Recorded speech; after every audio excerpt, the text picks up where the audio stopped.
fa ho an'ny taranja fibatana fonjamby manokana zay tokony niatrika ny fiadinan'ny tompon-tahaka eran-tany izay nambarany moa fa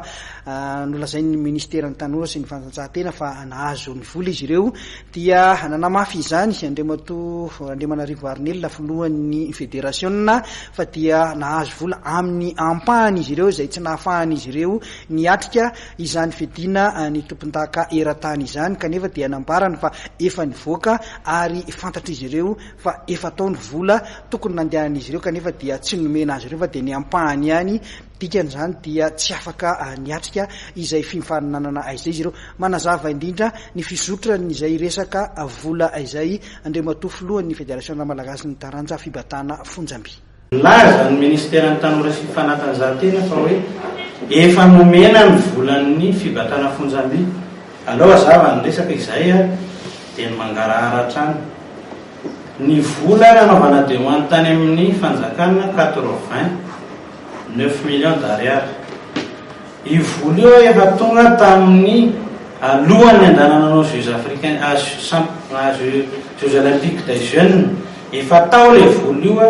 ary vola io tao anatin'le 333 millions d'ariary izay nojerevana tany amin'ny finance. I 333 millions d'ariary io dia nisy anaovana an'le AJF, nisy haltérophilie, nisy ny fanomezana prime reo atleta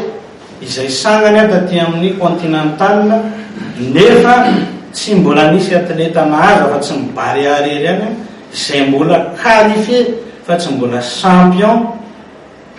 Aleo mariako tsara zay. Ny farany dia ny vola nomen'ny ministeran'ny tanora sy ny fanatanjahantena ny fibatana fonjamby dia 39 millions d'ariary.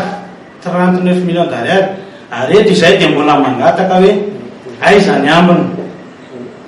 fa tsy hoe any ambadika any izy no miresaka hoe 39 hoe nomena vola ny haltérophilie 39 millions d'ariary tompoko ny vola nomena anay ary io ny vola mipetraka ao amin'ny compte ny fédération amin'izao fotoana fa tsy mbola nipitian'ny fédération fa miraisinay aloha ny vola satria sao dia mihodina an'ilay le 39 millions d'ariary.